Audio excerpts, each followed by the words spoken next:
Hello बच्चों, good morning. मैं Nishant Kumar Bharti, target classes Bihar Sharif से। चलिए आज हम लोग डिस्कशन करेंगे मैथ और रीजनिंग का सेट नंबर 6। हेलो बच्चों, गुड मॉर्निंग। मैं निशांत कुमार भारती, टारगेट क्लासेज बिहार शरीफ से।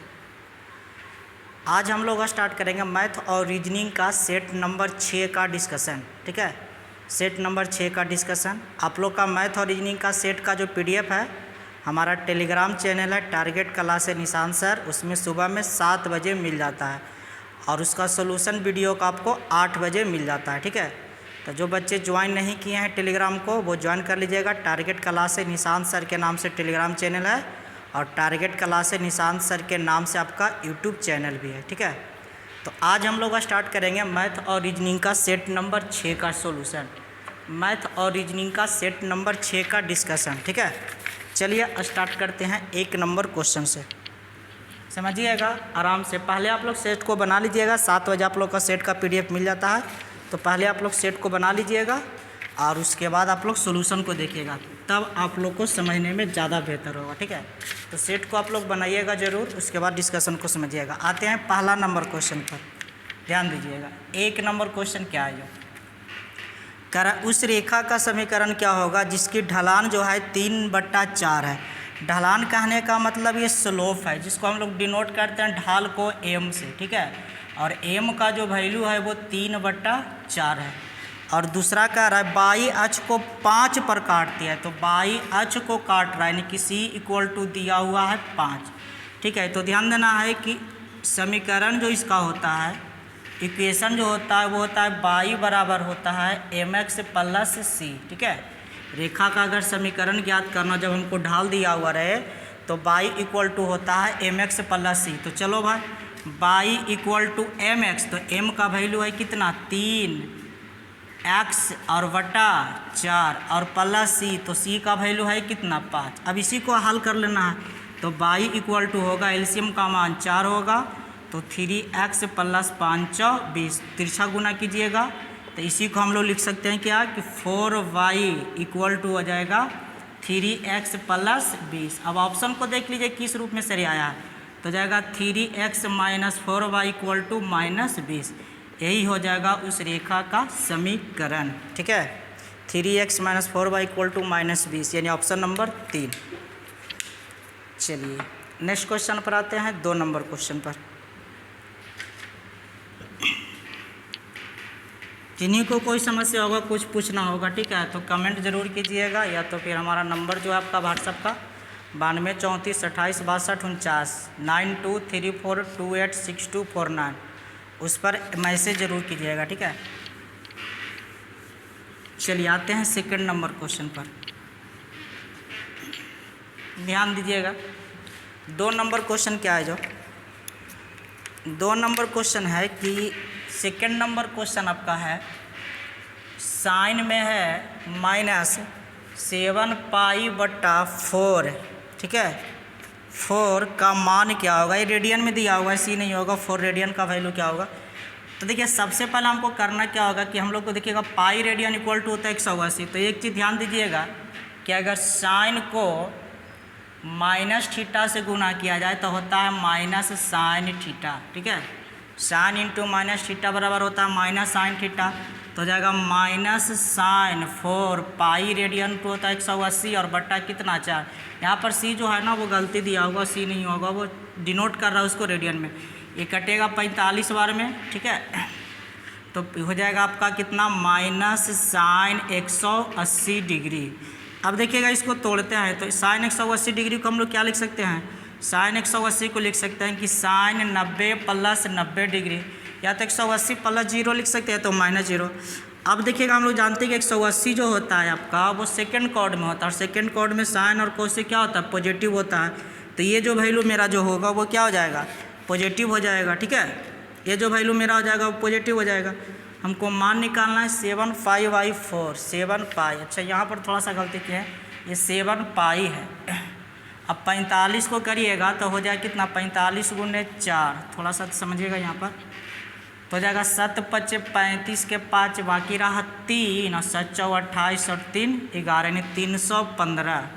अब देखिएगा माइनस साइन 315 डिग्री को क्या लिख सकते हैं, इसको लिख सकते हैं 360 माइनस 45 डिग्री। ठीक है, अब देखिएगा 315 जो मेरा आएगा वो फोर्थ कॉर्ड में आएगा, और फोर्थ कॉर्ड में थोड़ा सा देखिएगा नहीं अगर जानकारी है तो थोड़ा सा रफ समझ लीजिएगा कि ये मेरा फर्स्ट कॉर्ड होता है, ये मेरा सेकंड कॉर्ड होता है, ये मेरा थर्ड कॉर्ड होता है, ये मेरा फोर्थ कॉर्ड होता है। ठीक है, फर्स्ट कॉर्ड में जो होता है वो सारा का सारा पॉजिटिव होता है, सेकंड कॉर्ड में साइन और कॉसेक पॉजिटिव होता है। ठीक है, थर्ड कॉर्ड में जो आपका होगा वो टैन और कॉट पॉजिटिव होता है। ठीक है, और फोर्थ कॉर्ड में आपका जो होगा वो सेक और कॉस पॉजिटिव होता है। तो यहाँ पर देखिएगा फोर्थ कॉर्ड में जाएगा मेरा, क्यों, क्योंकि 0 से 90, 90 से 180, 180 से 270 और 270 से 360, तो फोर्थ कॉर्ड में से एक और कॉस पॉजिटिव होता है, तो ये क्या होगा, निगेटिव हो जाएगा, और निगेटिव हो जाएगा ये। तो ध्यान देना कि साइन 45 का जो वैल्यू होता है, इसको लिख सकते हैं साइन 45 का जो वैल्यू होता है -1/√2 होता है, -1/√2, तो माइनस इंटू माइनस क्या हो जाएगा, प्लस, यानी राइट आंसर हो जाएगा 1/√2। ठीक है, 1/√2 प्लस में। ऐसे भी ध्यान दीजिएगा साइन 315 डिग्री अगर तोड़ने आता है तो आप मान को याद कर सकते हो। साइन 315 डिग्री का जो वैल्यू होता है वो होता है -1/√2। ठीक है, -1/√2, और माइनस पहले से लगा हुआ है तो माइनस इंटू माइनस हो जाएगा प्लस। आते हैं 3 नंबर क्वेश्चन पर।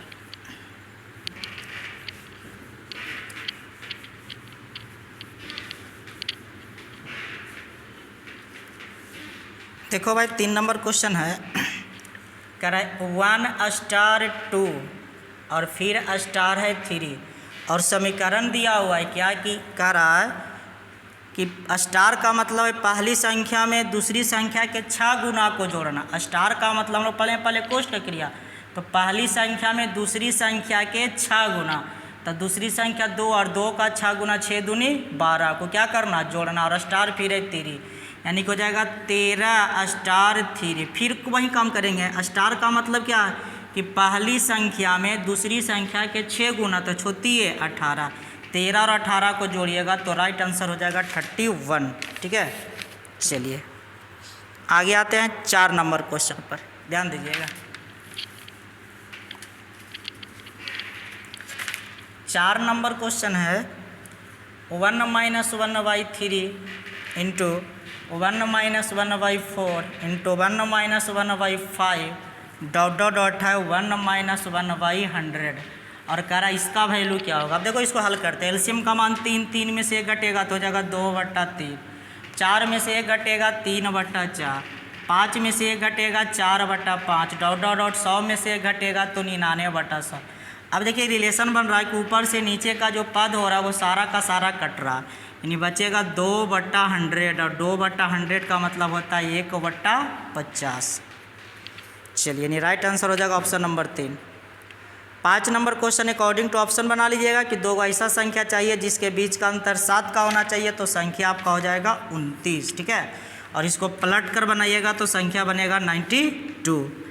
चलिए, यानी अकॉर्डिंग टू ऑप्शन इस प्रकार के क्वेश्चन को बना लीजिएगा। 6 नंबर सिंप्लीफाई है, कर लीजिएगा, आ जाएगा।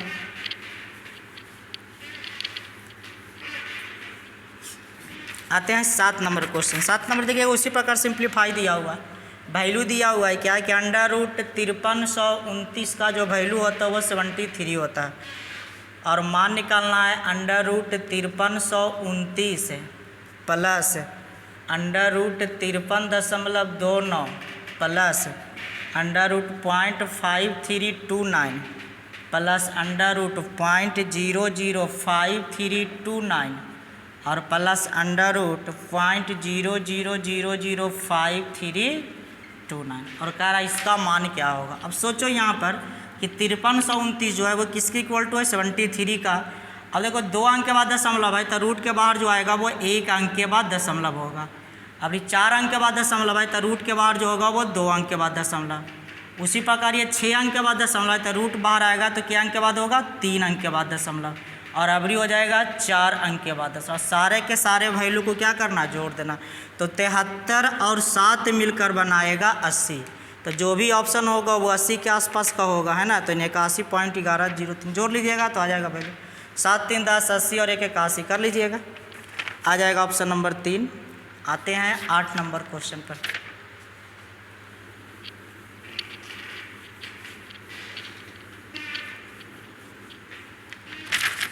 देखो भाई 8 नंबर क्वेश्चन कह रहा है एक त्रिभुज है ए बी सी,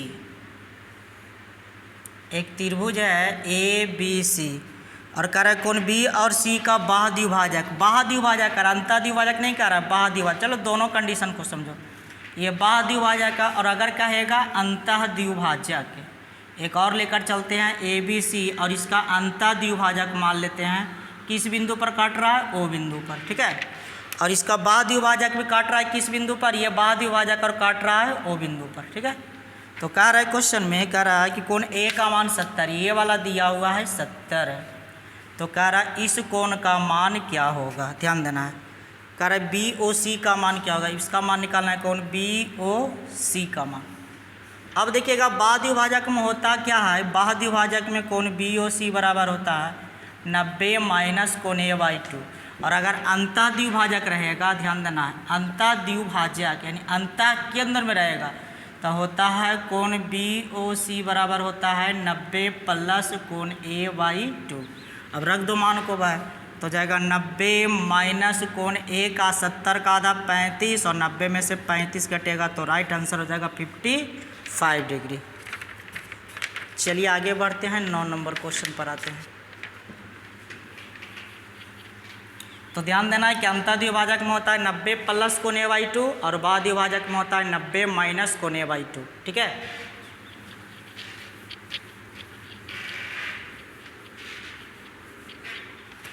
चलो नेक्स्ट क्वेश्चन पर आते हैं, 9 नंबर। 9 नंबर में देखिएगा एक वृत्त है, फिगर सबके पास और कह रहा है 2 गो जीवा है। क्वेश्चन में कंडीशन है कि दोनों जीवा की लंबाई आपस में बराबर है, इसका नाम है ए बी और ये है सी डी। अब देखो इसका सेंटर है वो, अब कॉमन चीज़ है कि जीवा की लंबाई बराबर है तो इसका मतलब दूरी भी है, दोनों के बीच का जो दूरी भी होगा जो आपस में क्या होगा, बराबर होगा। अगर जीवा की लंबाई बराबर है तो केंद्र से दूरी भी उसका आपस में क्या होगा, बराबर होगा, है ना। तो कह रहा है क्वेश्चन में कि ई ओ और एफ ओ, हमको रिलेशन निकालना ई ओ और किसका, एफ ओ, ई ओ और एफ ओ का रिलेशन। इसका मतलब क्या है कि जीवा अगर बराबर है तो ये दोनों भी आपस में क्या होगा, बराबर होगा। यानी कह सकते हैं कि ई ओ बराबर होगा किसका, एफ ओ का, और अगर ये बराबर होगा तो कह सकते हैं कि दोनों का जो डिफरेंस आएगा वो किसके बराबर हो जाएगा, 0 के बराबर, ठीक है। दोनों का जो डिफरेंस होगा वो 0 के बराबर होगा। और वहीं क्वेश्चन देखिएगा 10 नंबर क्वेश्चन है, ठीक है। 10 नंबर क्वेश्चन भी सेम उसी प्रकार दिया और थोड़ा सा चेंज किया। चलो भाई आते हैं 10 नंबर क्वेश्चन पर। देखिए जीवा दोनों का बराबर था तो केंद्र के बीच का दूरी भी आपस में क्या होगा, बराबर होगा, और बराबर अगर दोनों है तो डिफरेंस कितना का होगा, 0 का होगा। देखिएगा 10 नंबर कह रहा है 2 गो वृत्त है, सकेंद्रीय वृत्त है, मतलब दोनों का केंद्र क्या है, एक ही है, जिसको डिनोट किया है ओ से। अब देखिएगा आपको इस प्रकार का एक देखिएगा फिगर दिया हुआ है, आपको थोड़ा सा देखिएगा फिगर को समझिएगा। फिगर सबके पास है, इस प्रकार का है फिगर, इसको यहाँ से मिलाया है, इसको यहाँ से मिलाया है, इसको यहाँ से मिलाया, ये वाला है ए, ये बिंदु है बी, ठीक है, ये बिंदु है सी और ये बिंदु है डी, ठीक है। अब कह रहा है क्वेश्चन में ए बी और सी डी में हमको रिलेशन निकालना, ए बी और किस में, सी डी में। अब देखो वही चीज़ है, देखिएगा सबसे पहले कि सकेंद्रीय, इसका मतलब है कि वलय का जो डिस्टेंस होगा, ये जो चौड़ाई होगा वो सभी जगह क्या होगा, समान होगा। और अगर सभी जगह समान है तो कह सकते हैं कि ए बी जो होगा वो किसके बराबर होगा, सी डी के बराबर। ए बी जो होगा वो किसके बराबर होगा, सी डी के बराबर। यानी कह सकते हैं कि दोनों का जो रेशियो आएगा वो किसके बराबर होगा, 1 के बराबर। यानी राइट आंसर जो होगा वो ऑप्शन नंबर 3। गुणनफल 1 नहीं होगा, क्योंकि ध्यान देना है कि 2-2 भी हो सकता है, 3-3 भी हो सकता है, 4-4 भी हो सकता है, ठीक है, 5-5 भी हो सकता है। निश्चित वैल्यू नहीं, अनुपातिक वैल्यू सेम होगा, यानी कि 1-1 आएगा।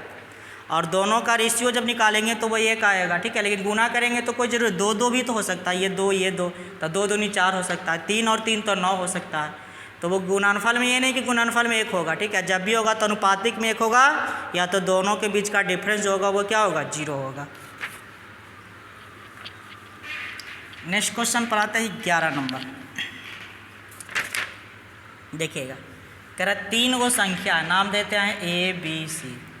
अब कह रहा है क्वेश्चन में कि दूसरी संख्या पहली की दुगनी है, दूसरी संख्या पहली की दुगनी, अगर हम इसको ले लेते हैं तो और कह रहा है तीसरी संख्या के तिगुना है, यानी कि अगर ये 2 है तो ये दूसरी संख्या हो जाएगा 6 और ये हो जाएगा कितना 3, क्योंकि दूसरी संख्या पहली का दुगना है। अब औसत का मान 44, तो योग का मान निकालेंगे 44 गुने 3 और यहाँ निकालेंगे तो 6 3 9 और 2 11। निकालना है पहली और तीसरी संख्या में अंतर, तो 3 और 2 में अंतर कितना का 1 का, यानी कि 4 तिया कितना 12, राइट आंसर हो जाएगा 12। चलिए नेक्स्ट क्वेश्चन आते हैं 12 नंबर पर।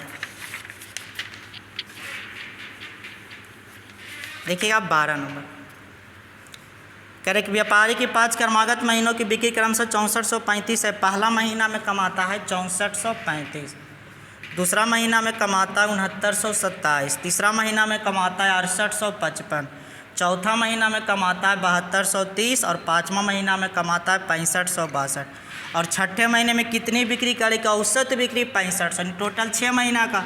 तो योग का मान निकालेंगे तो 6 गुने 6500 और 6 महीना में से 5 महीना को जोड़कर क्या करेंगे, घटा देंगे तो निकल जाएगा छठा महीना। ठीक है, यानी 6 महीने की योग में से 5 महीने की योग को क्या करना है, घटा देंगे तो राइट आंसर आपका आ जाएगा 1 मंथ का, यानी कि छठा महीना का।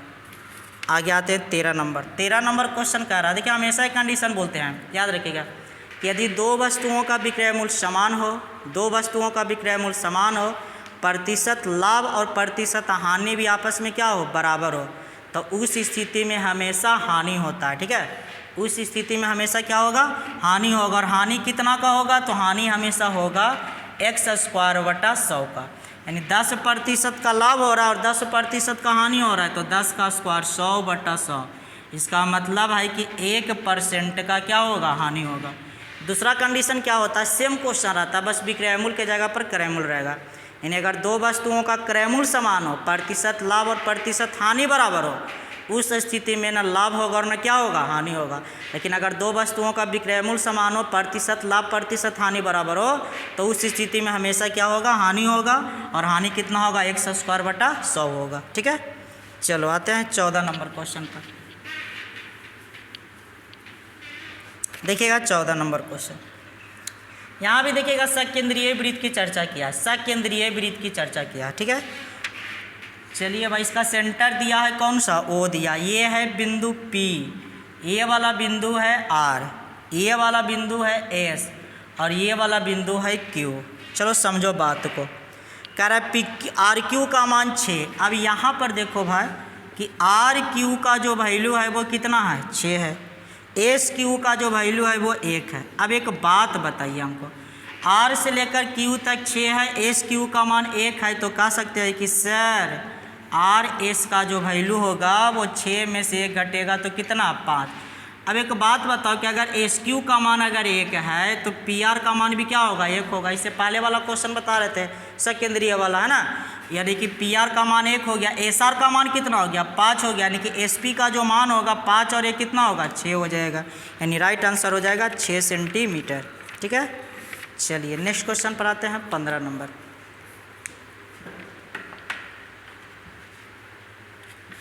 देखिएगा 15 नंबर,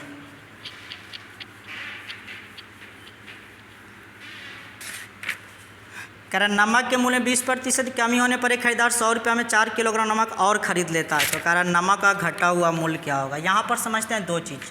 क्वेश्चन नंबर 15, क्या एक होता है प्रारंभिक मूल्य, एक होता है प्रारंभिक मूल्य और एक होता है वर्तमान मूल्य। वर्तमान का होने का मतलब कमने के बाद जो आया, तो प्रारंभिक मूल्य बराबर होता है मूल्य वट्टा वस्तु, मूल्य वट्टा वस्तु गुने प्रतिशत कमी, और बटा होता है 100 माइनस प्रतिशत कमी। कब, जब प्रारंभ वाला कहेगा। अगर वर्तमान कहेगा तो होता है मूल्य वट्टा वस्तु, मूल्य वट्टा वस्तु गुने प्रतिशत कमी और बटा 100, और हमको जो मान निकालना है वो वर्तमान वाला कह रहा है। ठीक है, तो मूल्य के रुपया दिया हुआ है 100 रुपया, वस्तु के केजी खरीदता है 4 केजी, के परसेंट का कमी हुआ 20% का, तो 20/100 कटेगा ये 5 बार में, 5 चौ 20 2500, यानी वर्तमान मूल्य जो आएगा वो 5 रुपया होगा। ठीक है, चलिए उतारिए तो आगे बढ़ते हैं।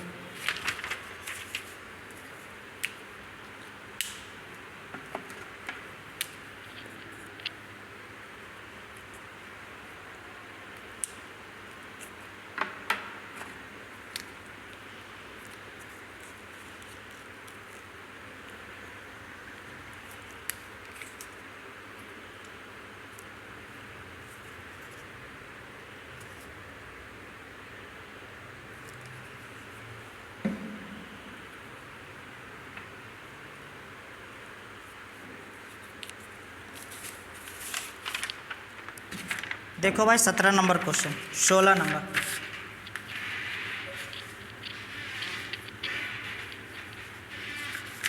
16 नंबर क्वेश्चन है x plus Y plus z equal to 6, x Y plus Y Z plus z equal to 10।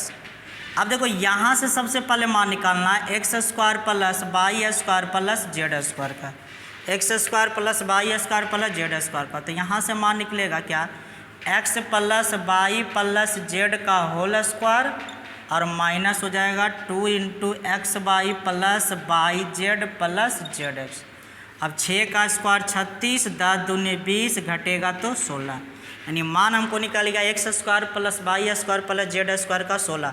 और हमको मान निकालना है किसका, तो मान निकालना है एक्स क्यूब, क्वेश्चन देख लीजिएगा, मान निकालना है x cube plus y cube plus z cube minus 3x Y z. इसका फार्मूला होता है x plus Y plus Z into होता है x square plus Y square plus Z square minus x Y plus Y Z plus Z x. अब मान को क्या करना है, रख देना है, रख दो मान को, x plus Y plus z equal to 6 और x square Y square z square का मान 16 और इसका मान 10। 16 में से 10 घटेगा 6 तो 6 छक्का 36, यानी राइट आंसर हो जाएगा 36। 36 ये राइट आंसर हो जाएगा।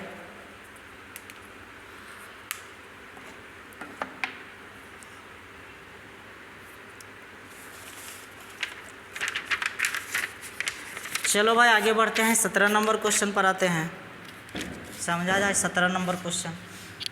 हमको याद क्या रखना, X square Y square plus Z square का होता है x plus Y plus Z का whole square minus 2a into X Y plus Y Z plus Z x.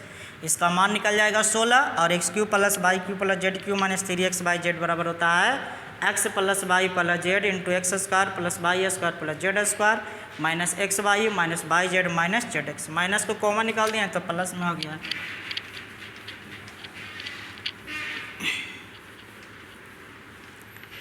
देखा जाए 17 नंबर क्वेश्चन क्या है, जो देखिएगा कह रहा है, देखिएगा एक फिगर दिया हुआ है, चलो भाई बनाते हैं फिगर को। एक वृत्त है और वृत्त में इस प्रकार का फिगर दिया हुआ है।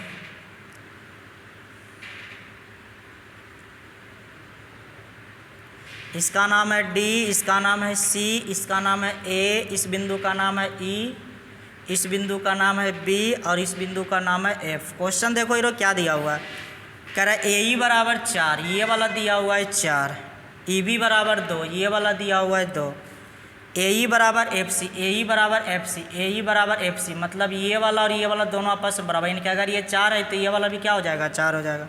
कह रहा है बी सी बराबर ए डी, मतलब ये वाला और ये वाला आपस में क्या, देखो यहाँ पर ये दोनों बराबर है, ये दोनों बराबर है, इसका मतलब है कि डी एफ जो होगा वो किसके बराबर होगा, ई बी के बराबर, यानी अगर ये 2 है तो ये वाला 2। तो हमको मान निकालना है किसका, मान निकालना है डी एफ बराबर, डी से लेकर कहाँ तक, एफ तक, तो डी एफ बराबर, तो डी एफ किसके बराबर होगा, ई बी के बराबर, यानी इसका वैल्यू भी कितना हो जाएगा, 2।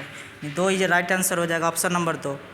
चलिए अब आते हैं 18 नंबर क्वेश्चन पर। देखिएगा 18 नंबर क्वेश्चन क्या है, कह रहे कि वर्ग का परिमाप जो एक ऐसे आयत कहा जिसकी लंबाई 48 मीटर, उसकी चौड़ाई का तिगुना है, चौड़ाई का तिगुना, यानी चौड़ाई अगर हो गया, लंबाई अगर 48 है तो चौड़ाई हो जाएगा 16, चौड़ाई हो जाएगा 16, और कह रहा परिमाप दोनों का क्या है, बराबर है। तो वर्ग का परिमाप होता है 4 गुने भुजा और आयत का परिमाप होता है 2 इंटू लंबाई प्लस चौड़ाई, तो जोड़िएगा तो हो जाएगा कितना, 54, यानी कि 64, कटेगा ये के बार में, 16 बार में, तो भुजा का जो वैल्यू होगा 16 दूनी 32, यानी वर्ग का भुजा अगर 32 हो गया तो वर्ग का क्षेत्रफल होता है भुजा स्क्वायर, यानी 32 का स्क्वायर हो जाएगा 1024, यानी राइट आंसर हो जाएगा 1024। चलो भाई आते हैं 19 नंबर क्वेश्चन पर।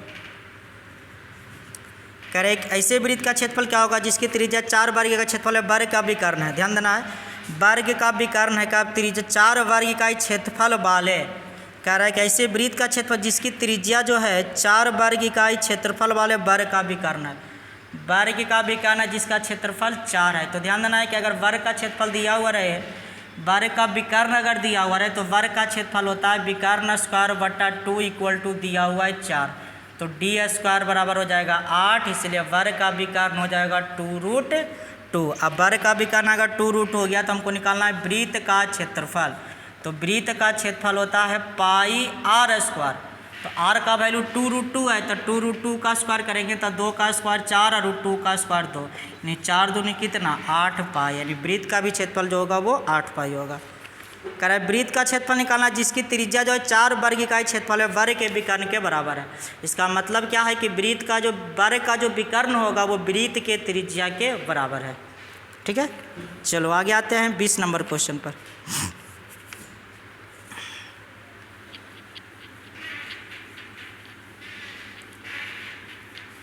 देखिएगा 20 नंबर क्वेश्चन कह रहा है कि एक आयता है, चलो भाई बनाते हैं एक आयताकार मैदान। कह रहा है एक इस आयताकार मैदान को उसके विकर्ण कर दिए, चलो नाम देते हैं A B C और D। अब कह रहा है ए यहाँ से चलता है विकर्ण को चलता है कितना समय में, वामन के स्पीड से चलता है 15 सेकेंड में। तो निकालते हैं AC के बीच का दूरी। ठीक है, तो दूरी बराबर होता है चाल गुने समय, तो चाल हो गया 52 मीटर प्रति मिनट और समय का मान है 15 सेकेंड, तो 15/60 यानी कि हो जाएगा इसका जो दूरी हो गया वो 13। अब कॉमन सेंस लगाओ हीरो कि अगर ये दूरी 13 है, अब कह रहा है ये को जो भुजा कंधे चलता है, यानी कि A से चला B और B से चला C। इसका मतलब है कि ये चौड़ाई को चला और लंबाई को, यानी लंबाई प्लस चौड़ाई का अगर मान निकालेंगे तो इसका जो चाल है वो 68 के स्पीड से चलता है 15 सेकेंड में, तो 15/60 यानी ये हो गया 17। अब बताओ कि विकर्ण 13 और दोनों को जोड़कर 17, यानी कि चौड़ाई हो जाएगा 5 और लंबाई हो जाएगा 12, है ना।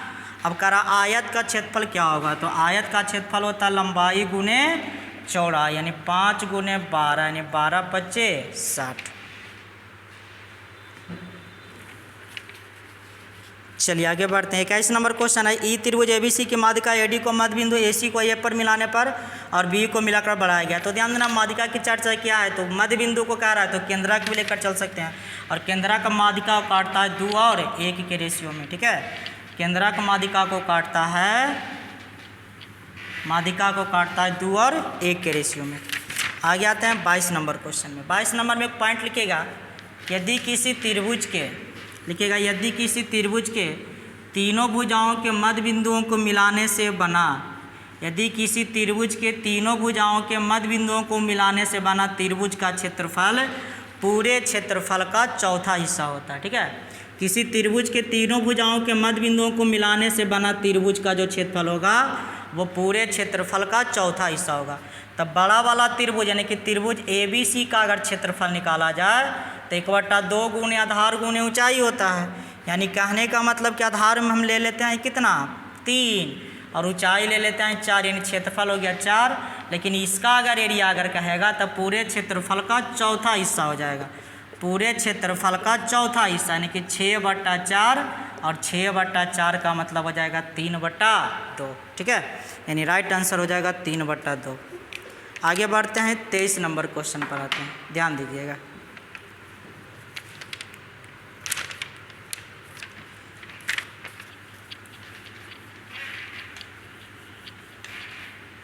तेईस नंबर क्वेश्चन, एक टंकी जिसकी धारिता 8000 लीटर और बाहरी माप 3.3 मीटर। 3.3 मीटर का मतलब हो गया 330 सेंटीमीटर हो गया। ठीक है, और 2.6 मीटर का मतलब हो गया 260 सेंटीमीटर और एक आपको 1.1 मीटर का मतलब हो गया 110 सेंटीमीटर। अब कह रहा है क्वेश्चन है कि 5 मीटर चौड़ा है, तो 5 मीटर चौड़ा है तो 5 मीटर इधर घटेगा और 5 मीटर इधर, यानी आयतन निकालेंगे तो 330 में से 10 घट जाएगा, यानी हो जाएगा 320 गुने हो जाएगा 250। अब कह रहा क्वेश्चन में उसके बाद कह रहा नीचे की तली, तो ध्यान देना कि टोटल हाइट है 110 और तली को मान लेते हैं कितना x, तो 110 - 1 तली का मतलब केवल नीचे वाला घटेगा, ऊपर वाला नहीं घटेगा। अगर नीचे ऊपर घटेगा तब 2x घटता है, यहाँ पर दोनों साइड घट रहा लंबाई चौड़ाई में, तो 10 10 20 घटा, 5 5 था तो 10 घटा, इसमें भी 10 घटा। ठीक है, और टोटल आयतन दिया हुआ है 8000 लीटर, घन सेंटीमीटर बदलने के लिए 1000 से गुना करेंगे। यहाँ से आप हल कर लीजिएगा x का वैल्यू। ठीक है, आ जाएगा, देखिएगा 2 0 से 2 0 कटेगा आपका, इसके बाद 25 से कटेगा तो 25 4 100 40 बार में कटेगा, 8 से कटिएगा 8 4 32 और 8 से कटेगा 8 5 40 और 4 से कटेगा 20 बार में, तो 20 5 100 यानी x = हो जाएगा 10 सेंटीमीटर, यानी राइट आंसर हो जाएगा 10 सेंटीमीटर। ठीक है, एक सेकेंड, 2×5 = 100, फिर से काटिएगा थोड़ा सा, 225, 2 जीरो से 2 जीरो कट गया आपका, उसके बाद 25 से कटेगा, 25 × 4 = 140 बार में कटेगा, यानी 32 बचेगा 32, और 32 कटेगा 8 से, तो 8 × 4 = 32, और 8 × 5 = 40, फिर 4 से कटेगा 20 बार में, तो 2×5 = 100, यानी कि x का मान हो गया 10, x का मान हो गया 10, तो कह रहा है नीचे तली की मोटाई क्या होगा, ठीक है, 10 सेंटीमीटर आ रहा है, ठीक है। अब सेंटीमीटर में आपका ऑप्शन तो है नहीं कि सेंटीमीटर में kilometre, hectometre, decametre, metre, decimetre, centimetre, है ना, तो डेसीमीटर में हो जाएगा, निकाल सकते हैं, 10 सेंटीमीटर का मतलब हो जाएगा 1 डेसीमीटर, 1 डेसीमीटर, यहाँ ऑप्शन नंबर 3 हो जाएगा, राइट आंसर हो जाएगा ऑप्शन नंबर 3। चलिए आते हैं नेक्स्ट क्वेश्चन पर। 24 नंबर देखिएगा, मान दिया हुआ है √2 का वैल्यू दिया हुआ है, √2 का, इसे भी याद रखिएगा कि √2 का वैल्यू होता है 1.414, ठीक है। अब देखिएगा मान निकालना, √8 को लिख सकते हैं 2√2 प्लस √32 को लिखेंगे 4 × 16, यानी कि 2 पहले से, तो 4 दूनी 8 √2 हो जाएगा, और माइनस 128 को लिखेंगे 8√2, तो 8 दिया कितना 24√2, और 50 को लिखेंगे 5, तो 5 × 4 हो जाएगा 20√2। अब कर दो इसको, 8 और 2 10, 20 और 10 30, 30 में से 24 घटेगा, यानी कि 6√2, और √2 का मान हो गया 1.414, तो 14 छक्के 84, 8.484 वाला हो जाएगा, यानी राइट आंसर हो जाएगा ऑप्शन नंबर 1। चलो भाई आगे बढ़ते हैं 25 नंबर क्वेश्चन, ध्यान दीजिएगा।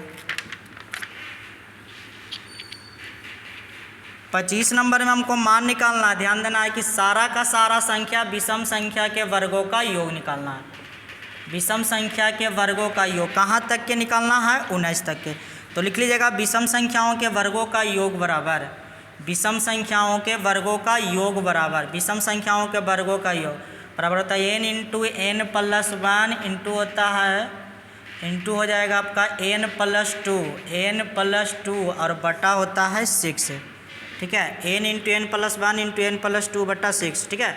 कब, जब विषम संख्या कहेगा लगातार और वर्ग का योग कहेगा निकालने के लिए, जहाँ पर n जो होता है वो अंतिम पद होता है, n जो होता है वो अंतिम पद होता है, तो अंतिम पद है 19, तो 19 में 1 को जोड़ेंगे 20, और 19 और 2 21, और बटा 6, हल कर लीजिएगा 1330 आ जाएगा। चलिए नेक्स्ट क्वेश्चन पर आते हैं, 26 नंबर क्वेश्चन, ध्यान दीजिएगा 26 नंबर क्वेश्चन।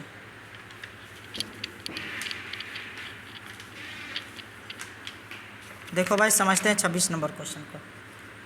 26 नंबर एक समीकरण के टाइप का दिया हुआ है कि 47.2506 इक्वल टू है 4a प्लस 7/b प्लस है 2c प्लस है 5/d प्लस है 6e, है ना, और कह रहा है तो आगे दिया हुआ है मान 5a plus 3b plus 6c plus d plus 3 का मान क्या होगा। अब यहाँ पर देखो कि 40 है, 47 है, मतलब दहाई में 4 हो गया तो 40 हो गया, और ये 7 हो गया, तो कह सकते हैं कि 4a जो होगा वो किसके बराबर होगा, 40 के बराबर, तो यहाँ से a का जो मान होगा वो 10 होगा। समझ में आ रहा है बात। अब दूसरा यहाँ पर देखिएगा, यहाँ पर b वाला आएंगे तो हो जाएगा 7/b बराबर, ये काई में है तो 7 हो जाएगा, तो यहाँ से b का जो मान होगा वो 1 आ जाएगा। आगे बढ़ता है, अब 2c वाला हम चलते हैं, तो 2c बराबर तीसरा, तो तीसरा कौन है 0.2 का मतलब होता है 2/10, इसका मतलब है c का जो मान होगा वो 0.1 हो जाएगा।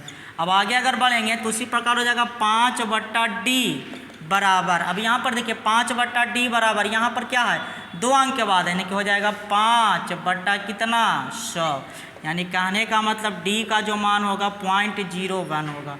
उसी प्रकार अगर आगे लेकर चलेंगे तो हो जाएगा 6e, तो 6e इक्वल टू कितना 0 होता है, e का जो मान होगा वो क्या हो जाएगा 0। अब यही मान को क्या करना है क्वेश्चन में पुट कर लेना है, इसी मान को क्वेश्चन में पुट कर लीजिएगा, ठीक है, आ जाएगा आपका वैल्यू। आगे जाना ही नहीं है f तक के, क्योंकि अगला डिजिट 6 है तो उतना दूर तक देवे नहीं किया है। a का मान 10, b का मान 1, c का मान 0.1, d का मान 0.01 और e का मान 0 रख लीजिएगा, आ जाएगा मान। आगे बढ़ते हैं 27 नंबर क्वेश्चन पर आते हैं।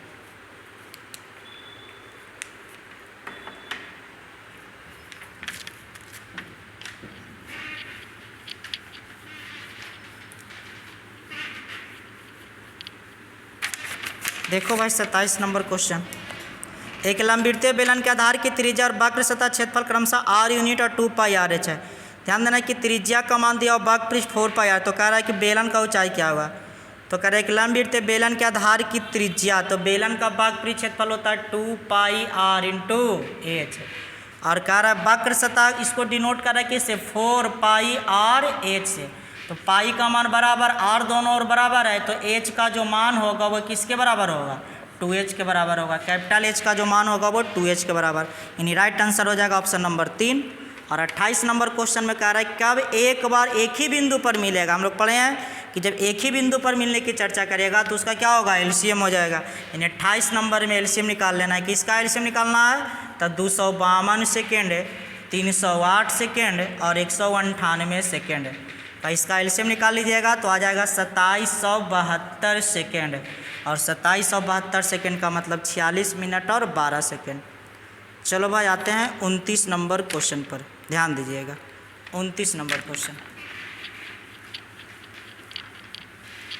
29 नंबर क्वेश्चन है कि एक पहाड़ी के शीर्ष से, मान लेते हैं कि पहाड़ी का ये शीर्ष है और पूरब का इधर होता है, लगातार का रहा, इसका मतलब है कि 2 बिंदु है और ये दोनों बिंदुओं के बीच का दूरी दिया हुआ है 1 किलोमीटर, ठीक है। अब कह रहा है 30 डिग्री और 45 डिग्री का। देखो हमेशा एक ही बात बोलते हैं कि जब इस प्रकार का फिगर बनेगा तो छोटा कोण बाहर बनेगा और बड़ा वाला कोण अंदर बनेगा। तो कह रहा है पहाड़ी का ऊंचाई क्या होगा, तो लगा दीजिए फार्मूला कि d बराबर होता है h cot θ1 minus cot θ2। d का मान है 1, h का मान निकालना है, cot 30 का वैल्यू हो जाएगा √3 माइनस 1, तो h का वैल्यू हो जाएगा 1/√3 माइनस 1, यानी ऑप्शन नंबर 2। देखिएगा लास्ट क्वेश्चन आते हैं 30 नंबर पर। देखो भाई 30 नंबर क्वेश्चन कह रहा है कि विक्रयमूल क्रयमूल से 10% अधिक है क्रयमूल से, तो चलो भाई क्रयमूल को मान लेते हैं 100। अब विक्रयमूल जो है वो 10% ज़्यादा है, यानी विक्रयमूल हो गया 110। अब कह रहा है क्वेश्चन में और उसे 1% का हानि होता है, 1% का हानि का मतलब हो गया, ध्यान देना है कि 10% ज़्यादा अंकित करता तो ये अंकित मूल हो गया। अब 1% का हानि का मतलब हो गया कि 100 वाला वस्तु बेच दिया 99 में। कितना बेच दिया, 99 में। अब देखो अंकित मूल था 110 रुपया और बेचा 99 रुपये, इसका मतलब क्या हुआ, कि इसका मतलब हुआ कि छूट देता है 11 का। प्रतिशत निकालना है 100 से गुना और अंकित मूल है 110, ठीक है। यानी राइट आंसर जो होगा वो के % का छूट देता है, 10% का, ठीक है। चलिए और 31 नंबर से आपका रीजनिंग है। मेरे ख्याल से रीजनिंग तो आपका बन जाएगा। अगर किन्हीं को दिक्कत होगा तो कमेंट जरूर कर दीजिएगा, रीजनिंग का सोल्यूशन हम भेज देंगे, ठीक है। चलिए बाकी का चर्चा करेंगे नेक्स्ट सेट में। और एक चीज़ और आप लोग का हमेशा बोलते हैं कि सेट आप लोग को 7 बजे मिलता है, तो 7 बजे आप लोग सेट को बनाइए, ठीक है। क्योंकि बनाने के बाद सोल्यूशन को देखिएगा। बनाने से क्या होगा ना कि आपको पता लगे कि आपको कौन सा क्वेश्चन है बना, और जो क्वेश्चन है बना उसको कहाँ कॉपी पर लिख लीजिए, ताकि सोल्यूशन का वीडियो जब देखिए तो क्वेश्चन आपके सामने हो, ठीक है। चलिए ओके, थैंक यू।